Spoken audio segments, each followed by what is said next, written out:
Hallo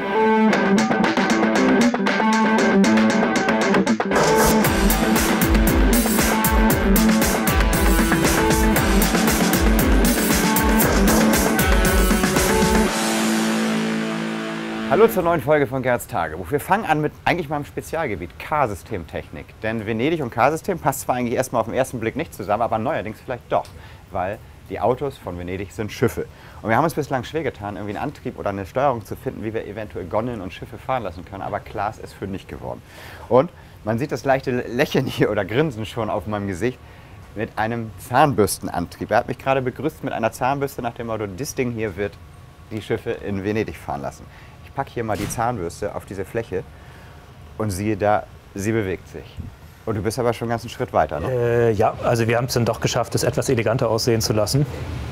Und das wäre eine Möglichkeit davon. Im Endeffekt würde diese Gondel mit Zahnbürstenantrieb auch wieder einem Magnetband unterirdisch folgen, aber wir können die Steuerungssoftware vom K-System entsprechend anpassen, sodass wir wirklich tolle Bewegungen hinkriegen würden. Also, absolut genial. Ich habe mich total über die Überraschung gefreut. Es geht jetzt nur noch zu klären, wir können, wenn wir diese Technik einsetzen, natürlich keine schönen Wellen zeigen, die wir modellieren, weil das eine glatte Oberfläche braucht. Da müssten wir uns noch mal entscheiden. Und einige Hürden gilt es noch zu klären und zu testen, aber vielleicht fahren wir am Ende tatsächlich die Schiffe mit Zahnbürstentechnik. Ja, also theoretisch ist das möglich. So, herzlich willkommen zum Markusplatz. Was darf beim Markusplatz nicht fehlen? Tauben ohne Ende. Und wer ist für die Tauben zuständig? Wie immer, Stefan.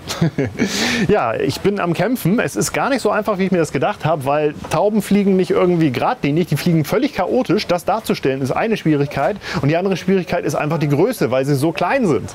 Ja, es ist aber hier sitzt zum Beispiel schon ein Pärchen am Tisch und will genüsslich essen. Die Tauben sind angekommen. Er kann die Tauben schon verscheuchen und daraufhin fliegen sie weg. Und können auch wieder landen. Und nerven und weg und kommen wieder. Man sieht da einen sehr schönen dünnen Draht. Für mich, ich finde das schon faszinierend, wie gut es aussieht, aber dir reicht das nicht, ne? Nee, also gerade wenn man sie fliegen lassen will, ist dieser Draht zu dominant. Also ich habe zum Beispiel hier mal so einen Versuch gemacht, da war mal ein Chaosgetriebe drunter, dass ich sie hätte alle verschieden fliegen lassen können. Es ist jetzt leider nichts mehr davon übrig, aber ich finde, der Draht ist einfach viel zu auffällig. Ja, stimmt. Der macht das ganze Bild kaputt und aber hier stört's nicht, finde ich. Nee, deswegen, also ich suche händeringend nach Lösungen, wo ich Tauben bewegen lassen kann, ohne dass es zu sehr auffällt, dass es mechanisch ist. Zum Beispiel habe ich jetzt hier eine Szene, da sollen Tauben gefüttert werden. Na, die sollten eigentlich auch eine Fütterbewegung machen. Dafür müsste ich jetzt den Magneten von hier drunter ranmachen. Das kann ich jetzt aber so zum Zeigen auf die Schnelle nicht machen. Ich schätze, da müssen zwei Magneten laufen. Ja.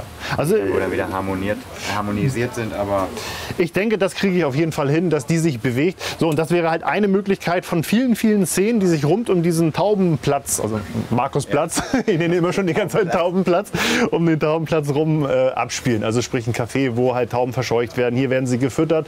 Dann welche, die umherfliegen. Und das mit dem Glasfaser, gefällt es dir besser oder nicht? Ich habe es ja noch nicht gesehen. Ich kann dir mal so eine Glasfaser zeigen. Warte mal, wenn du sie siehst. Das ist eine Glasfaser. Sehen Sie nichts? Das ist schon mal gut. Sehen super aus, können allerdings auch nicht viel Gewicht tragen. Wollte ich gerade sagen, aber vielleicht ist es gar nicht schlecht. schlecht. Ich zum Beispiel mal so ein Prototyp, wo ich gesagt habe, das könnte man vielleicht machen. Sprich, wenn ich diesen Draht im Markusplatz verstecke und lasse es einfach drehen, vorsichtig, langsam, habe ich zum einen das Problem, dass es schaukelt. Das heißt, eine schaukelnde Bewegung macht eine Taube nicht. Wobei, das Schaukeln würde wahrscheinlich für die Taube gar nicht so schlimm auffallen, aber da sieht man den Draht dann deutlicher, ne? Ganz blöde gesagt, schwarz anmalen den Draht oder grau oder ja, schwarz. Einfach mal probieren. Also ich bin auch am Testen, wobei, wenn ich jetzt Farbe drauf mache, habe ich ja auch schon wieder was in der Stärke aufträgt. Dann wackelt es aber nicht mehr so. Okay, gut, das kann natürlich wieder vorteilhaft sein. Es bleibt spannend, aber die ersten kleinen Taubchen bewegen sich hier, wobei bei den ganz kleinen würde ich ja fast sagen, die sind so klein wie Wachteln schon, aber nee, das sollen Tauben sein. Es bleibt spannend, super. So, es ist der internationale Vesuv-Tag am 24.08. und das haben wir mal zum Anlass genommen. Wir haben ja auch ein Jahr jetzt den Vesuv ungefähr. Alex? Genau. Alles so gekommen, wie wir wollten? Also keine Probleme, alles super? Wir hatten überhaupt gar keine Probleme. Die Mechaniken, die Elektronik, das läuft alles einwandfrei. Wir haben natürlich was optimiert, was uns nicht so ganz gut gefallen hat. Aber das ist alles unterm Vesuv passiert. Genau, die Oberfläche sieht gut aus, die Mechaniken funktionieren alle. Deswegen gehen wir mal unter den Vesuv und schauen mal, was wir nach einem Jahr Erfahrung so ändern mussten. Genau. Ja, die drei Kernprobleme beim Vesuv beschränken sich auf die Nebelmaschine, die aus einem Fluid wirklich Nebel erzeugt. Diesen Nebel an den Krater zu bringen, ohne dass in dem langen Schlauch der Großteil schon wieder kondensiert. Zweites Problem, Der Nebel muss auch weg, damit er sich nicht auf der Anlage niederschlägt als schmieriger Film. Und auch da muss er durch ein langes Abluftrohr und kondensiert wieder und sifft alles voll. Und die dritte Sache ist, wenn wir den Nebel nicht ordnungsgemäß wegbringen, schnell weg damit, dann haben wir eine Feuermelderauslösung. Eine Brandmeldeanlage löst dann aus, weil sie irgendwie Rauch detektiert. Und diese 3 Probleme waren eigentlich die, die dich verfolgt haben. Genau. Wie hast du es gelöst? Das erste Problem, ganz klar, die Nebelanlage. Der Weg war einfach zu weit, den der Nebel zurücklegen musste. Das waren vorher circa 5 Meter von ganz unten bis nach oben. Und die Nebelmaschine lief auf 70%. Und jetzt haben wir die Nebelmaschine einfach mal in den Krater reingesetzt. Wir haben jetzt ungefähr noch 40 cm Rohrleitung, wo der Nebel durch muss. Und die Nebelmaschine, tada, sie läuft auf 2%. Krass. Vorher mussten wir jeden zweiten Tag einen neuen Kanister bereitstellen. Mittlerweile, auch bei langen Öffnungszeiten, hält er 1,5 bis 2 Wochen. Boah, super. Weil es nur noch dieses kurze Stück.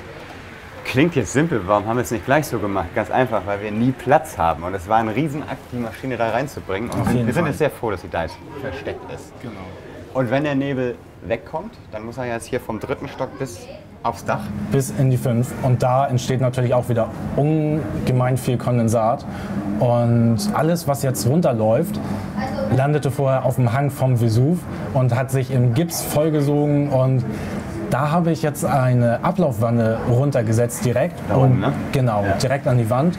Und die Wand selber auch nochmal lackiert, damit alles, was zurückläuft, schön an der Wand entlang läuft. Funktioniert, läuft einmal durch den ganzen Vesuv durch, bis hier zu unseren Auffangkanistern.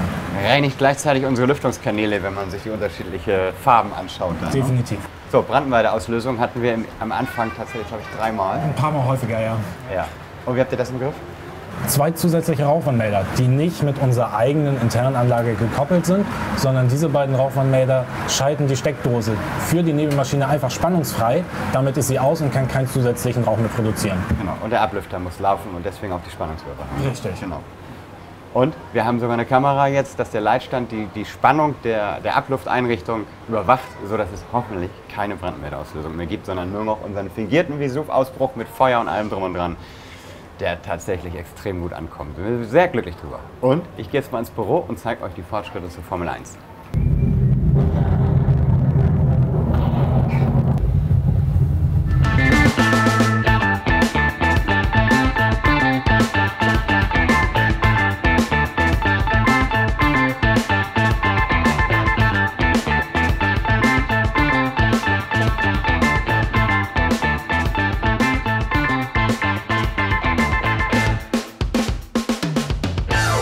Ja, Zeit für ein kleines Formel 1 Update. Wir haben zum einen den technischen Part, das ist die Herstellung der Platinen, die ganzen Platinen zu designen, die Strecke überhaupt zu zeichnen und die ganzen Mikrocontroller zu programmieren, die das Ganze nachher auf der Anlage steuern. Da ist Axel fleißig dabei und er ist auch schon fertig mit dem Designen der Teststrecke, die wir hier mal gemacht haben, so ein kleines Oval, was hier in der ersten Septemberwoche ist unser Traum, vielleicht klappt das, hier bei mir im Büro stehen wird und auf der anderen Seite nämlich dann mir zeigen wird, ob die Steuerungssoftware, die ich mache, ob die schon einigermaßen vernünftige Ergebnisse liefert. Ich kann mittlerweile mit 2 Autos im Kreis fahren, das heißt die Autos, ich starte das mal, es flackert noch ein bisschen, aber das ist mir egal.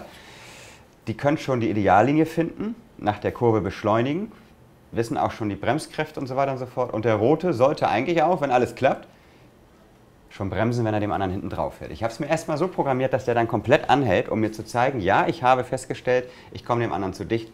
Ich zeige dir, Gerrit, mal, dass deine Software funktioniert. Ich halte an. Ich suche zwar seit 6 Tagen einen Fehler. Das macht einen manchmal verrückt. Manchmal fährt der nämlich so dem hinten drauf und hält dann an und fährt gar nicht mehr los. Ich finde den nicht. Da, jetzt ist es passiert. Aber ich werde den irgendwann finden. Das ist der Nachteil eines Try-and-Error-Programmierers, so wie ich es mache. Ich setze mich nicht wochenlang hin und plane die gesamte Software durch mit allen Algorithmen oder irgendwas, weil ich dann nämlich ziemlich gefesselt nur noch diesen Weg verfolge, den ich geplant habe und gar nicht mehr so offen bin für irgendwelche Ideen, die erst während der Entwicklungsphase kommen. Das hat wiederum den Nachteil, dass man manchmal komische Bugs drin hat, die man dann etwas länger sucht. Und das Leben ist hier gerade sehr turbulent. Wir haben den 16. Millionensten Besucher. Wir haben insgesamt eine ganz tolle Zeit. Wir haben Ferien, das heißt, hier ist immer ein sehr hoher Gästeandrang. Man spricht also auch viel mit Gästen und Ähnlichem. Da kommt man nicht so viel zum Programmieren wie sonst eigentlich. Und wir hatten einen Unfall am Flughafen. Manchmal ist es ja so, wenn wir, das ist glaube ich erst das 3. oder 4. Mal passiert, einen Absturz am Flughafen haben, dann sind wir teilweise auch eine Woche beschäftigt und suchen die Ursache. Diesmal ging es ganz schnell. Wir haben die Stangen, Da wird das Flugzeug ja aufgefädelt und hochgenommen und in dem Moment überprüfe ich den Stromfluss, eine Sicherheitseinrichtung durch die Stangen, ob das Flugzeug auf den Stangen auch wirklich eingefädelt ist und nicht irgendwie runterhängt. Das war jetzt der Fall, dass das Flugzeug nicht eingefädelt war. Dann mache ich sofort einen Notstopp, gebe eine Meldung auf dem Rechner auf und diese Meldung heißt sinngemäß, was passiert ist und es gibt einen kleinen roten Button, den darf man drücken, wenn man, das steht da auch drauf, vorher über Kameras oder Hingehen überprüft hat, dass das Flugzeug auch ganz sicher auf den Stangen ist. Ab und zu gibt es mal einen Fehlalarm, an dem Tag gab es 3 vorher. Und ich sage mal so, die Nachtflugeigenschaften, die Blindflugeigenschaften dieses Pilotens werden wir nochmal überprüfen. Er war sich nämlich sicher, dass das wieder ein Fehlalarm ist, hat diesen roten Knopf gedrückt und es war leider keiner. Das Flugzeug lag dann vor den Stangen, wurde vor den Stangen bis zu der Tarnung geschoben. Da wurde es eingeklemmt, die Stange hat sich gebogen und ist durch die Tarnung durchgeworfen. Es ist mittlerweile wieder ein Einsatz, das Flugzeug, es war also komplett reparabel. Es hat noch ein Pflaster auf der Seite, weil wir noch eine Lackierungsstelle neu machen müssen und das ist nicht so einfach. Ja, damit verabschiede ich mich für diese Folge von Gerrards Tagebuch und ich hoffe, den Fehler gefunden zu haben bis zur nächsten Folge und wenn alles gut läuft, euch die ersten fahrenden Formel-1-Autos zeigen zu können. Bis dann, tschüss.